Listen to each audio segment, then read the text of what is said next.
Assalamualaikum warahmatullahi wabarakatuh. Hari ini pertemuan kedua akan membahas mengenai faktor manusia terkait dengan interaksi manusia dengan komputer. Pada pertemuan sebelumnya pernah saya bahas bahwa ada 3 faktor yang melatar belakangi, yang mempengaruhi IMK itu sendiri, yaitu interaksi manusia dan komputer itu sendiri. Yakni faktor manusia yang utama, kemudian ada faktor komputernya, dan kemudian yang ketiga adalah fungsi. Gitu ya. Nah, pada pertemuan 2 ini akan membahas mengenai faktor dari sisi si manusianya. Nah,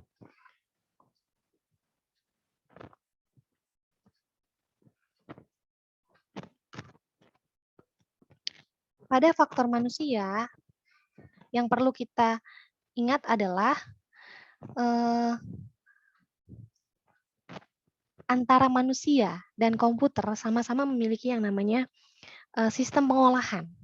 Nah ya, pada manusia sistem pengolahannya atau piranti masukannya ya. Jadi antara komputer dan manusia itu sama-sama punya piranti, ya. Ada piranti masukan, ada proses dan keluaran atau output. Nah, kalau pada manusia inputnya terletak pada panca indera kita, ya. Ketika kita melihat atau menerima informasi gitu ya. Nah, kita langsung merespon. Nah, ya, kemudian kita input ya. Kemudian diinput ke dalam medianya, ke dalam komputernya gitu. Kemudian nanti hasil outputnya apa gitu. Nah, piranti prosesnya, Bu. Nah, piranti prosesnya ada, kalau di komputer ada prosesor, kalau di manusianya ini ada yang namanya otak gitu ya. Dia kan menerima informasi terus direspon nih sama prosesornya sama otaknya.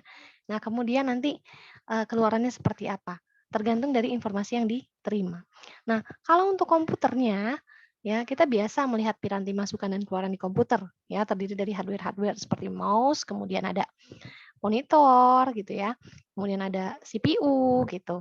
Nah, ini mereka kan bekerja juga secara berurutan ya, berdasarkan apa yang diinput, apa yang diproses dari yang telah diinput, kemudian output-nya gitu. Nah, karena keterkaitan itu, karena interaksi itu ada yang namanya sistem. Sistem apa sih? Sistem adalah kumpulan dari elemen yang saling terkait dengan tujuan tertentu. Dalam sistem komputer ada aspek-aspek yang harus diperhitungkan agar bisa berjalan dengan baik. Yang pertama ada perangkat keras, ya jelas itu pasti ada perangkat lunak atau software, kemudian ada aspek dari manusianya atau brandware. Tiga aspek dalam sistem komputer adalah yang pertama tadi perangkat keras. Kalau kita ngomongin perangkat keras, otomatis teman-teman udah pada tahu ya, apa aja sih itu perangkat keras yang ada di dalam komputer gitu ya. Ada CPU, ada monitor, keyboard, hard disk, disk drive, laptop, barcode, dan lain-lain. Sementara untuk perangkat lunak, ya kita biasa pakai software kan ya, kalau teman-teman lagi bikin sebuah aplikasi, atau lagi membuat rancang bangun sistem gitu ya, atau program, itu teman-teman pakai yang namanya sistem software. Kemudian ada aplikasi software dan package software gitu. Nah, itu contoh dari perangkat lunak. Kemudian ada brainware. Nah, brainware ini apa sih? Tenaga pelaksananya, kitanya, manusianya ya. Nah, apa sih tugas brainware gitu ya? Dia menjalankan serta mengawasi pengoperasian sistem unit komputer di dalam proses pengolahan data untuk menghasilkan suatu informasi yang tepat waktu, tepat guna, dan akurat. Nah, biasanya orang-orang ini disebut sistem analis, ya, programmer, technical support gitu ya, operator dan lain sebagainya. Nah, nantinya teman-teman di SI ini dipersiapkan untuk menjadi ini. Tapi Bu, kalau setelah lulus saya tidak menjadi ini bagaimana? Tidak apa. Yang penting teman-teman tahu bahwa prospeknya sebenarnya ke sini gitu. Oke, faktor manusia yang pertama, penglihatan. Kenapa dikatakan penglihatan paling utama? Ya karena ketika kita indera penglihatan kita kan otomatis ngelihat ya apa yang ada di hadapan, apa yang terlihat gitu ya. Nah, sama pada saat kita bekerja juga indera pertama pasti penglihatan ya kalau lagi kerja sama komputer, bukan berarti pendengaran nggak dipakai, dipakai juga. Tapi penglihatan biasanya nomor satu gitu ya. Dia ngelihat aplikasinya, sistem antar mukanya dan lain sebagainya. Oke, pada saat bekerja dengan komputer, mata manusia sangat penting untuk berinteraksi. Banyak manusia pemakai komputer ada yang normal atau kurang normal ya. Maksudnya kurang normal atau normal di sini adalah plus minus ya. Jadi kan ada di antara kita gitu ya, yang masih pakai kacamata, atau sorry, yang pakai kacamata dalam bekerja gitu, karena matanya minus atau plus gitu. Nah ini dikatakan mata yang kurang normal atau tidak normal. Nah di dalam penglihatan ada poin-poin yang harus diperhatikan ketika kita merancang sebuah antarmuka. Yang pertama adalah luminance atau luminas. Banyak cahaya yang dipantulkan oleh permukaan objek. Semakin besar luminance dari sebuah objek, rincian objek yang dapat dilihat oleh mata juga akan semakin bertambah. Contoh gambarnya bisa teman-teman lihat. Ya, jadi banyaknya cahaya yang dipantulkan oleh permukaan objek. Biasanya yang memantulkan adalah objek datar. Ya, semakin besar pantulannya dari sebuah objek, rincian objek yang dapat dilihat oleh mata akan semakin bertambah. Ya, kalau kita dipantulin gitu ya, ngelihat benda, otomatis semakin bertambah ya kan. Itu objek yang dapat kita lihat gitu. Kejelasannya semakin bertambah. Oke, setelah luminance ada yang namanya kontras. Teman-teman pasti nggak asing deh sama yang istilah kontras gitu ya. Kontras sendiri itu kan sesuatu yang jelas bedanya kalau dari segi bahasa ya, dari KBBI. Yang jelas bedanya, misalkan contoh tinggi, pendek, tinggi, rendah gitu ya, besar, kecil gitu. Itu ada kontras yang jelas bedanya. Nah, kalau di warna, kalau di IMK ini gitu ya, hubungan antar cahaya yang dikeluarkan oleh suatu objek dan cahaya dari latar belakang objek tersebut, ya. Nah, jadi nanti kaitannya kontras ini adalah dengan warna. Kenapa sih Bu kita ngomongin ini gitu? Ya karena kita tadi kalau kita menggunakan komputer atau media komputer gitu ya, kan kita ngelihat pakai mata. Nah, mata kita ini akan berhubungan langsung dengan si komputer. Nah, kontras, luminance, kecerahan itu akan membuat mata kita lelah kalau misalkan komposisinya tidak tepat. Gitu ya. Jadi kita merancang antar muka nih, tapi ternyata antar muka tersebut warnanya kontrasnya misalkan berlebihan atau warna cerahnya terlalu tinggi. Nah, ini kan akan memengaruhi kedipan si pengguna ya atau si user yang menggunakan gitu ya. Apakah dia jadi ngelihat antar muka tersebut jadi sering berkedip atau kan matanya jadi cepat lelah seperti itu. Nah, kemudian ada sudut dan ketajaman penglihatan. Ya, sudut atau visual angle ini atau visual angle didefinisikan sebagai sudut yang berhadapan oleh objek pada mata. Ketajaman penglihatan ini ya, visual acuity. Kalau sudut penglihatan itu disebut visual angle. Sudut penglihatan minimum ketika mata masih dapat melihat sebuah objek dengan jelas. Saya harap Anda bisa bedakan ya antara sudut penglihatan dengan ketajaman penglihatan. Nah, selanjutnya ada medan penglihatan. Sudut yang dibentuk ketika mata bergerak ke kiri terjauh dan ke kanan terjauh. Ini disebut medan penglihatan. Dibagi 4 daerah ya. Penglihatan binokuler, monokuler kiri, monokuler kanan, dan daerah buta. Ini medan penglihatan ya. Oke, kita masuk ke warna. Warna. Kita harus, karena kita nantinya akan membuat aplikasi ya, sebuah aplikasi, sebuah rancangan antarmuka yang nantinya dilihat oleh banyak orang. Ya, dilihat oleh user-user yang memang menjadi sasaran dari objek penelitian kita ketika kita merancang sebuah aplikasi. Nah, warna ini penting karena kita harus bisa menyelaraskan warna-warna pada aplikasi yang akan kita rancang. Ya. Sekedar informasi, mata normal mampu membedakan 128 warna yang berbeda. Ya. Warna yang sesuai akan mempertinggi efektivitas tampilan grafis. Tapi jika tidak sesuai dengan pengguna, justru pengguna akan menerima informasi yang salah. Ya. Jadi, Bu, kita nggak bisa asal aja nih menggunakan warna pada antarmuka atau aplikasi yang akan kita rancang. Ya, kita harus memperhatikan yang tadi luminance, kontras, kecerahan, gitu, paduannya, gitu ya. Jadi nanti Anda akan tahu kalau background-nya warnanya putih, teks sama garisnya warna apa ya, gitu. Komposisi seperti itu penting. ketika Anda membuat sebuah aplikasi atau sistem atau rancangan antarmuka yang baik. Baik buat siapa? Baik buat Anda dan juga pengguna lain yang menjadi sasaran penelitian Anda. Oke, warna absolut yang sangat terang dapat digunakan sebagai pembeda. Namun, apabila warna jenis tersebut terlalu banyak digunakan, maka pengguna akan merasa pusing. Oh, jelas. Misalkan kita pakai warna merah, gitu ya. Kita background merah, gitu ya. Garis merah, gitu ya. Kalau semuanya merah, mata juga nggak enak ngelihatnya ya, pusing. Nah, efek tertentu saja saat bagus untuk dipandang, tapi sangat menyakitkan mata apabila dipandang terlalu lama. Nah, ini juga yang harus kita pikirkan ketika memadupadankan warna dalam merancang sebuah aplikasi, ya, atau merancang antar muka. Nah, ini ada gambar warna, ada red, yellow, white, magenta, blue, cyan, dan green. Ya, ada kombinasi warna terbaik dan ada kombinasi warna terburuk. Ya, ini bisa Anda baca, bisa Anda perhatikan dengan baik. Ketika kita punya background atau latar belakang putih, maka garis tipis dan teksnya bisa kita kasih warna biru lebih banyak, sekitar 94%. Dan hitam 63%. Merahnya 25%. Nah, ketika kita mau garis tebal dan teks, hitamnya bisa kita 69%, biru 63%, merah 31%.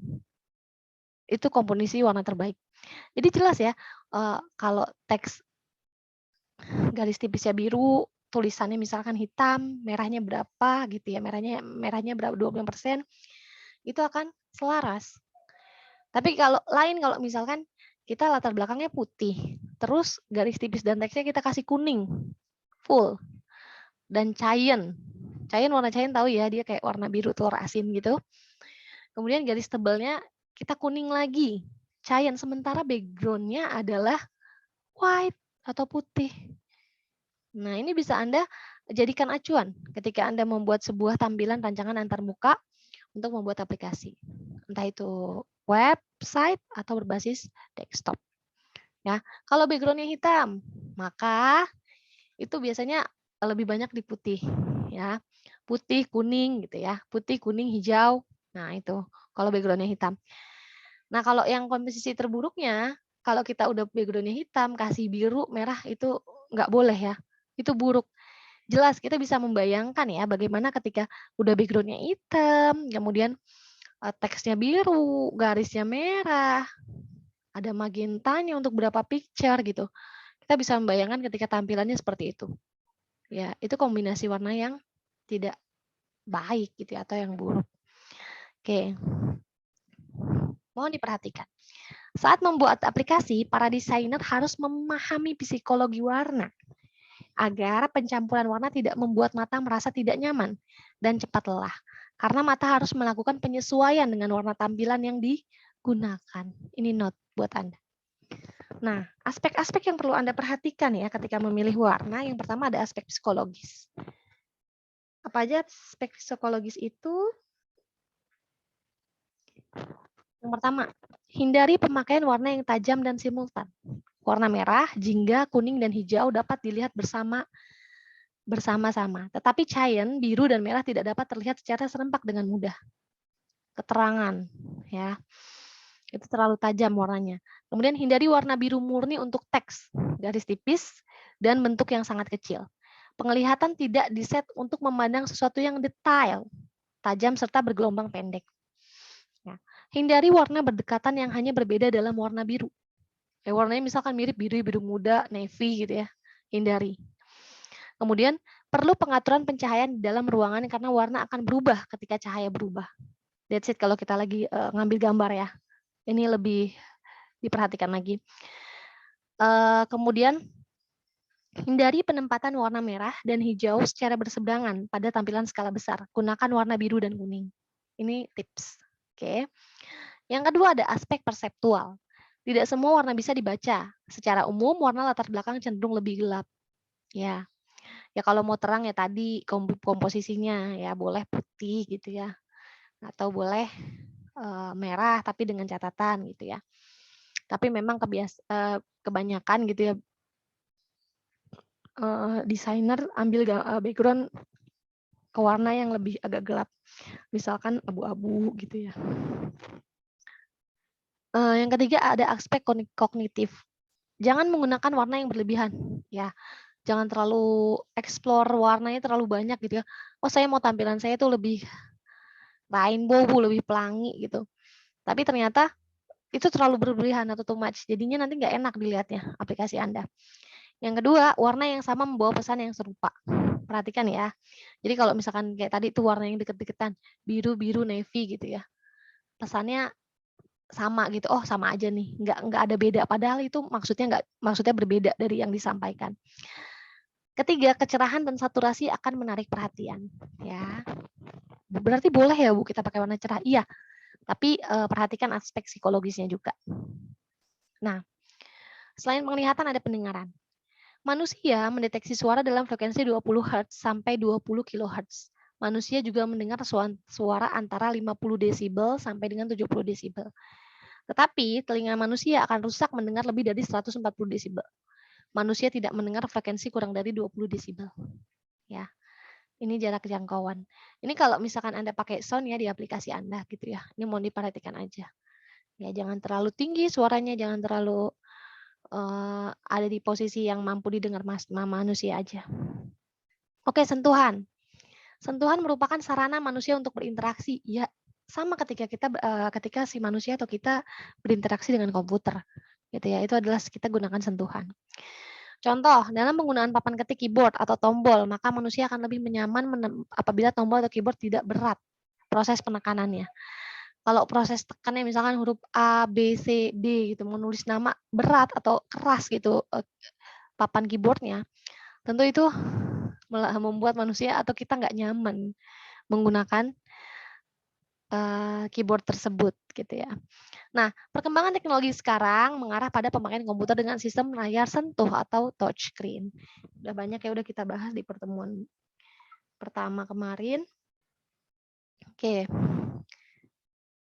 Nah, permodelan sistem pengolahan. Model sistem pengolahan manusia terdiri dari pengolahan perseptual, ya, pengolahan intelektual dan pengendalian motorik yang berinteraksi dengan memori manusia. Ini ada 3 nih. Ada pengolahan perseptual, pengolahan intelektual, dan pengendalian motorik yang berinteraksi dengan memori manusia. Model sistem komputer terdiri dari pengolahan prosesor dan memori. Interaksi keduanya melalui bus. Nah, ini beda permodelan sistem pengolahannya ya antara manusia dengan komputer.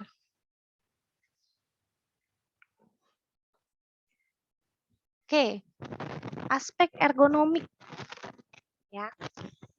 Kemarin di pertemuan 1 sudah dibahas sedikit tentang aspek ergonomik ya.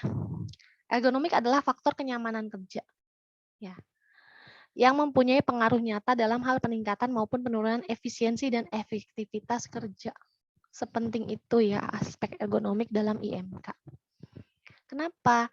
Ketika kita bekerja atau berinteraksi dengan komputer, kita tentu harus nyaman. Ya. Komputer itu dikenakan untuk bekerja. Ya, ada yang untuk bekerja, untuk kuliah pun juga bekerja gitu ya. Gimana caranya lingkungan Anda ketika kuliah kalau bisa senyaman mungkin seperti apa gitu ya. Nah, aspek ergonomik ini ada 7 yang berhubungan dengan ergonomik. Yang pertama adalah pengukuran dan antropometrik. Ya, apa sih itu? Ya. Antropometrik sendiri adalah bidang ilmu yang berhubungan dengan pengukuran tubuh manusia. Contohnya tinggi badan dan jangkauan tangan. Ya, itu antropometrik gitu ya. Ini akan termasuk ke dalam aspek ergonomik ya, pengukuran antropometrik ini. Karena nantinya kalau misalkan kita punya meja kerja nih ya di kantor, kita taruh smartphone kita misalkan di sebelah gitu ya, atau di atas rak gitu ya. Nah, ini jangkauan tangan kita sampai nggak ke situ ya? Kita nyaman nggak ya dengan posisinya itu? Apakah nanti bisa ngegeser laptop kita atau komputer kita atau CPU kita gitu ya? Nah, ini harus diperhatikan juga. Ya, makanya tubuh manusia juga termasuk ke dalam pengukuran tubuh manusia maksud saya ya, termasuk ke dalam aspek ergonomik. Kemudian tujuan dari mempelajari antropometrik adalah untuk memperoleh keseimbangan antara teori yang diperoleh dari sejumlah acuan dan suasana kerja yang sebenarnya, sehingga kenyamanan kerja dapat dicapai. yang ada pada gilirannya akan meningkatkan efisiensi kerja. Ya, ini tujuan dipelajarinya antropometri gitu. Kemudian ada aspek ergonomik dari stasiun kerja. Ya, ada 3 ya. Stasiun kerja itu yang dimaksud stasiun kerja itu adalah yang pertama input data, akuisisi data dan pengolahan kata, kemudian pekerja interaktif. Ya. Pekerjaan yang berorientasi pada hard copy lebih banyak memerlukan pengetikan daripada melihat ke layar tampilan. Operator membutuhkan kursi yang baik dan dapat diatur, papan ketik yang dapat diatur, posisi dokumen yang tepat, dan kualitas dokumen yang baik. Tuh, termasuk ke dalam aspek ergonomik dari stasiun kerja. Kemudian akuisisi data. User sebaiknya disediakan layar tampilan dengan kualitas karakter yang baik, kontrak, karakter ke layar yang tinggi, serta kendali kilau yang memadai. Ini akan berhubungan dengan pencahayaan lampu ya ketika kita bekerja. Apakah dia mantul dengan baik ke monitor kita dan kita melihatnya cukup baik ketika sampai ke mata kita, apakah membuat kita sering berkedip atau lelah matanya gitu ya. Kemudian pekerjaan yang interaktif, pekerjaan yang variatif justru tidak diam di tempat tapi bergerak dalam pekerjaannya. Jadi misalkan yang memang harus banyak gerak gitu. Misalkan dia harus kemana dulu, kemana dulu. Kemudian yang ketiga ada pencahayaan.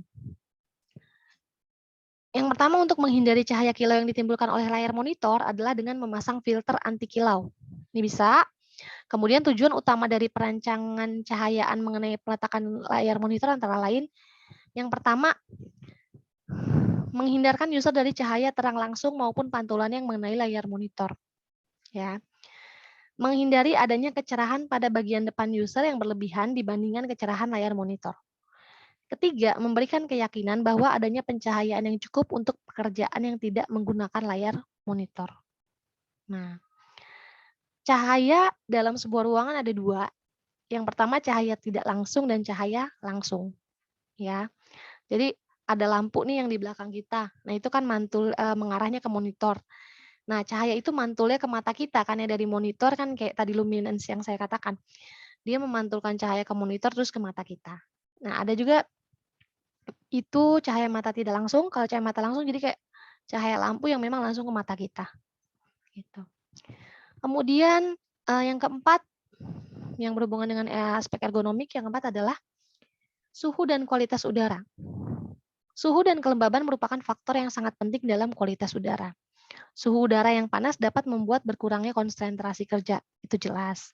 Makanya kebanyakan kantor atau perusahaan yang memang kerjanya bukan fokus ya, isinya tuh PC atau komputer atau laptop, kebanyakan itu ruangannya ber-AC. Gitu ya, kalau panas, aduh, fokus pun hilang ya ketika bekerja. Solusinya adalah dengan pemasangan pengontrol udara dalam ruangan. Letak pengontrol udara harus diatur sedemikian rupa sehingga arah aliran udara yang dihasilkan tidak langsung mengenai user. Nah, itu solusinya. Kemudian yang kelima ada gangguan suara. Manusia sebenarnya sangat sensitif terhadap perubahan suara sekecil apapun. Yes, betul. Telinga kita sensitif kadang ada perubahan suara. Manusia seringkali tidak sadar dengan adanya suatu suara yang tetap asalkan suara tersebut tidak berlebihan atau kebiasaan. Kepekaan masing-masing orang terhadap gangguan suara tidaklah sama, tetapi orang cenderung tidak menyukai adanya suara yang selalu mengalami perubahan keras dan tinggi rendahnya secara tidak beraturan. Gitu ya. Gangguan suara berbeda ketika kita sedang mendengarkan musik ya. Gitu. Itu kalau misalkan kita lagi mendengarkan musik, jatuhnya kita bukan terganggu, tapi kita memang malah nyaman gitu ketika kerja sambil dengerin musik. Itu lain lagi. Yang keenam ada kesehatan dan kenyamanan kerja. Aspek ini termasuk dalam aspek ergonomik, ya yang berhubungan dengan aspek ergonomik. Keamanan kenyamanan kerja dapat dipengaruhi oleh kondisi umum kesehatan seseorang. Rutinitas pekerjaan juga dapat menyebabkan penurunan kondisi kesehatan seseorang. Contohnya gini, pekerjaan seorang sekretaris yang harusnya duduk lama untuk melakukan tugas pengetikan dan mengecekkan dokumen, sehingga lambat laun ia akan mengalami kelelahan otot dan persendian. Nah, itu kalau sekretaris gitu ya. Jadi dia kan harus ngetik, bikin resume, rapat dan lain sebagainya, notulen. Nah, itu kan bisa nyeri otot dan persendian. Makanya kadang kalau bisa ada pergangan gitu ketika walaupun di kantor gitu. Yang ketujuh ada kebiasaan dalam bekerja. supaya orang bisa selalu nyaman nih dalam bekerja, sebaiknya membiasakan diri untuk selalu yang pertama, bekerja dalam keadaan sesantai mungkin, ya, dan dalam kondisi yang benar. Mengubah posisi duduk secara periodik gitu, jadi, posisi duduknya berubah untuk mencegah kelelahan otot, biar ototnya nggak capek. Kemudian berdiri dan mengambil beberapa menit untuk mengendurkan ketegangan otot yang dilakukan dengan olahraga ringan atau stretching ya, stretching ringan boleh beberapa kali sehari. Berikutnya mengusahakan untuk tidak mengetik dalam jangka waktu yang lama tanpa diselingi istirahat beberapa saat, itu pusing loh. Kalau kita ngetik terus-terusan, tanpa ada waktu jeda atau istirahat itu capek. Nah, mengambil istirahat sejenak secara periodik. Nah, ini kebiasaan dalam bekerja kita harus diganti gitu ya. Ada memang workaholic, orang yang suka gila kerja gitu, yang suka kerja, asalkan selesai nih, kalau bisa sebelum jam pulang udah selesai gitu ya. Tapi kita tetap harus, biasakan hal baik gitu ya, agar, eee, kita nyaman dalam bekerja. Karena kan kita kerjanya interaksi sama komputer gitu ya, nggak cuman sama orang, sama komputer juga. Jadi gimana nyamannya kita, jangan sampai kita malah kebanyakan kerja malah jadi sakit gitu. Oke, nah berikut ada posisi kerja. Yang pertama kepala tidak boleh menunduk gitu ya, bukan tidak boleh sih, boleh. Kepala tidak menunduk, baiknya. Pandangan yang sejajar dengan komputer, tinggi monitor yang sejajar dengan pandangan dan lengan dengan kita ya.